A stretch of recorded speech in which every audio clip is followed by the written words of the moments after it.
안녕하세요. 남간사고학원의 남간입니다. 오늘 준비한 영상은 이전 영상에 이어서 국시 3회분의 기본 간호학 개요 부분에 대한 영상입니다. 오늘의 첫 번째 내용은 신부전인데, 신부전은 크게 급성신부전과 만성신부전으로 나눌 수 있어요. 발병한 후 얼마나 지났느냐 그 기준을 3개월 정도로 보통 봅니다. 여러분 시험에 만성이랑 급성을 구분하는 문제가 간혹 나올 수 있는데, 질병마다 만성과 급성을 나누는 기준이 좀 달라요. 그래서 너무 어렵게 생각하지 마시고 보통 한 달 이상 지속이 되면 만성이고 아니라면 급성이다 라고 보통 그 정도 기준이면 하시면 돼요. 웬만한 질병에는 맞아 들어가기 때문에 모든 질병에 따로 외우실 필요는 없을 것 같아요. 그럼 급성 신부전 먼저 살펴볼게요. 정의는 신장의 기능이 급성으로 완전히 상실된 상태를 급성 신부전이라고 하고요. 보통은 수일, 수주 정도 지속하고 회복이 가능한 거죠. 그러니까 급성이겠죠. 만성은 회복이 불가능하다 라고 생각하시면 돼요. 원인은 여러분 시험에 거의 나오지 않기 때문에 간략하게 설명만 하고 넘어갈게요. 전신성 요인의 이 신이 신장을 얘기하는 거예요. 그러니까 신장 전의 요인으로, 신장의 요인으로, 신장 후의 요인으로 이렇게 세 가지로 구분하고요. 전신성 요인의 가장 대표적인 원인은 전신적 혈류량 및 심박출량 저하예요. 무슨 얘기냐? 신장으로 들어오는 혈류량이 줄어들게 되면 소변이 만들어지지 않겠죠.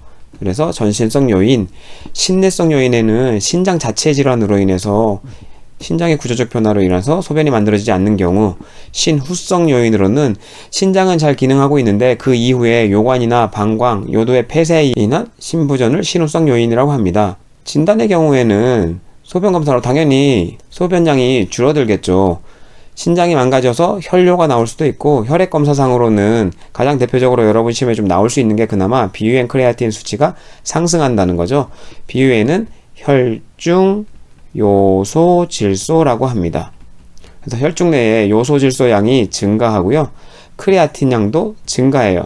근육 내에 있는 크레아틴이 에너지원으로 사용되고 남은 대사물질이라고 생각하시면 돼요. 그래서 크레아틴인, 크레아틴인 그렇게 구분해 주시면 되고요. 신장이 망가졌을 때도 올 수 있는 가장 대표적인 게 고칼륨 혈증이에요. 고칼륨 혈증은 어렵게 생각하지 마시고 수분이 빠져나가게 되면 칼륨이 같이 빠져나간다 라고 생각하시면 쉬워요. 소변이 빠져나가지 않기 때문에 칼륨이 계속 정체되어서 고칼륨 혈증, 여러분 시험에 설사와 관련해서 나올 때는 당연히 저칼륨 혈증이 되겠죠. 소변에 설사에 칼륨이 많이 같이 빠져나갈 테니까요. 요렇게 기억하시면 여러분 시험에서는 좀 수월하게 기억하실 수 있을 거예요. 임상적 단계는 크게 4단계로 나눠요. 시작기, 소변 감소기, 인효기, 회복기. 여러분 시험에 딱 한 번 나왔던 것 같은데, 그래서 시작기는 신부전이 시작되는 시기라는 거래요. 그래서 천천히 질소 노폐물이 축적되기 시작하고 그 이후로 2기가 되면 소변이 감소하죠. 1, 2주 정도 지속이 되고요. 1, 2주 정도 후에 다시 인효기가 도래해서 소변량이 증가합니다. 소변량이 증가했기 때문에 당연히 비엔이 회복이 되고 사고체열도 정상으로 회복이 되겠죠. 회복기에는 신장 기능이 전부 다 다시 원래 상태로 돌아온다는 거예요. 이렇게 임상적 4단계를 알아봤고요. 치료와 간호는 모든 질병이 있으면 일단 충분한 휴식을 제공해 줘야 돼요. 그리고 당연히 지금 소변이 못 나오고 있기 때문에 수분 섭취 제한, 그리고 이 수분과 배설량의 기록을 철저히 해서 체액 균형을 잘 유지해 줘야 되고요. 신장 상태가 좋지 않기 때문에 저단백 식이를 제공해 주셔야 합니다. 신장이 기능을 잘 안 하게 되면 아까 위에서도 대략은 설명드렸지만 요소질소가 잘 배출이 되지 않을 거 아니에요. 그쵸? 그렇기 때문에 단백질을 제한해야 된다는 거예요. 왜? 단백질 대사에 남은 대사물질이 요소니까요. 이렇게 기억하시면 저단백식이 쉽게 이해하실 수 있을 것 같아요. 그리고 너무 심각한 상태라면 투석도 시행할 수 있겠죠. 왜? 노폐물을 빼줘야 되니까요. 두 번째, 만성신부전. 신장의 기능이 완전히 상실된 상태가 3개월 정도 지속되면 회복이 불가능하다고 판단해서 만성신부전으로 진단을 내리게 돼요. 원인은 앞에서 언급드린 내용이랑 비슷하고 만성으로 당뇨나 고혈압에 의해서 신장이 망가질 수 있어요. 증상으로는 급성신부전과 비슷하게 전해질 불균형이라든지 대사 변화가 올 수 있고, 당연히 소변이 나가지 않기 때문에 체액 과다, 증상이 오고요. 소변이 빠져나가지 않기 때문에 혈량이 늘어서 고혈압 발생률이 올라가고, 요독이 빠져나가지 않잖아요. 그것 때문에 요독증 증상, 그리고 신장에는 에리스로포이에틴이라고 있는 거 알고 계시죠? 에리스로포이에틴.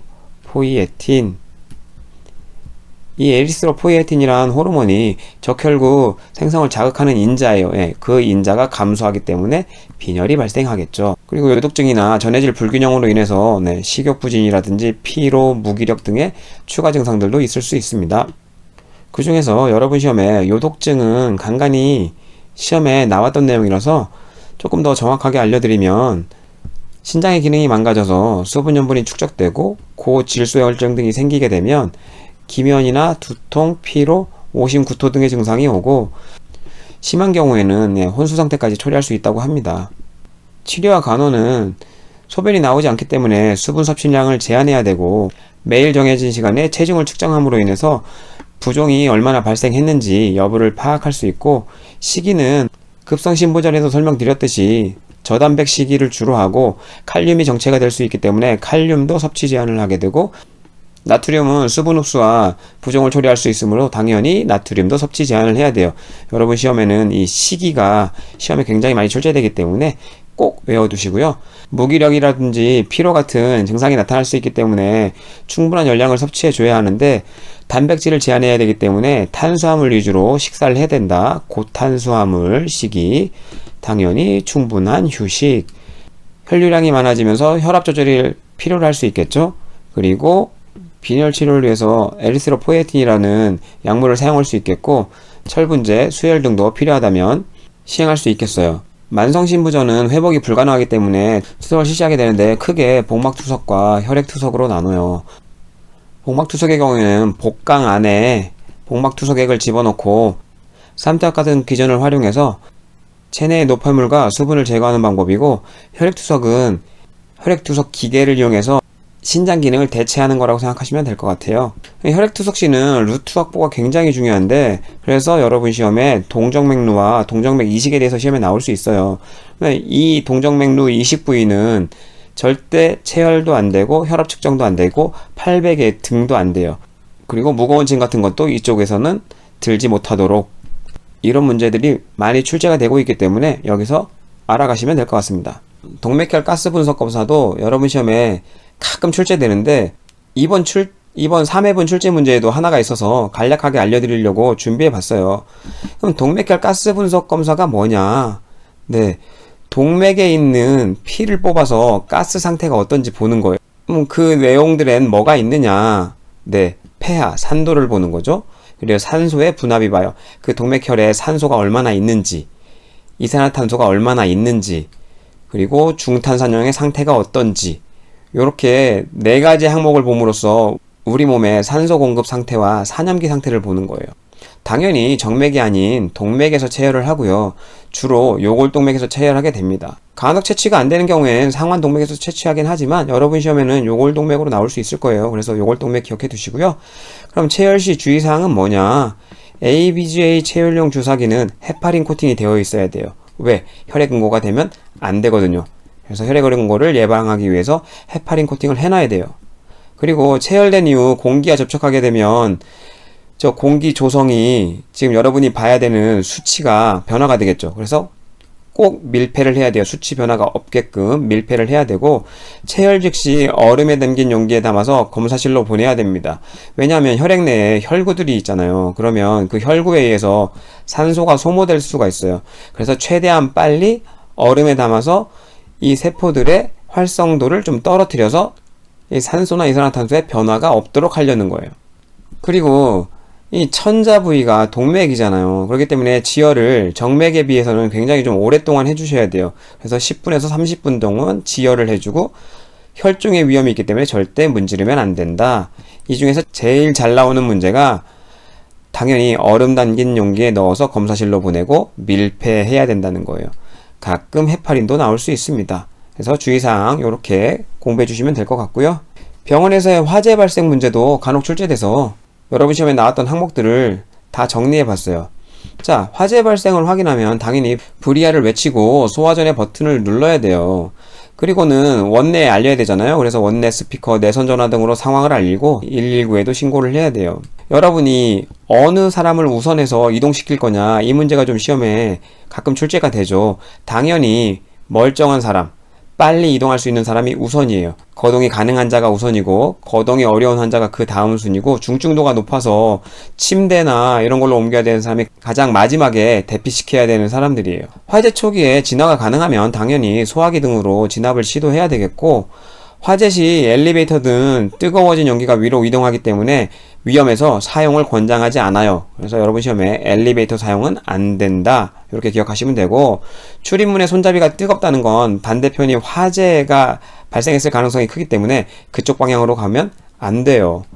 그리고 비상구로 천천히 이동하되 너무 밀집되어 있다면 혹시라도 위급 상황에 대피가 제대로 되지 않기 때문에 밀집되어 있지 않도록 한다고 합니다. 마약성 진통제 문제도 여러분 시험에 간간히 출제가 되는 것 같아서 이렇게 정리해 봤어요.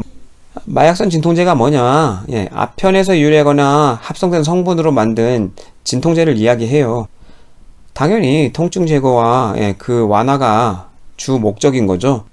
마약성 진통제는 어떤 작용이 있느냐? 중추신경계를 억제함으로써 강력한 통증 효과를 얻는 거죠. 그런데 문제는 그 부작용으로 호흡이 억제된다는 거. 이게 시험 문제에 정말 잘 나옵니다. 대부분의 마약성 진통제는 호흡을 억제해요. 그렇기 때문에 투여 전후에 꼭 호흡을 체크해야 되고 10회 미만이면 투여하지 않습니다. 그리고 중추신경계 억제 작용의 일환으로 저혈압 등도 있을 수 있기 때문에 이런 것도 유의 깊게 살펴봐라.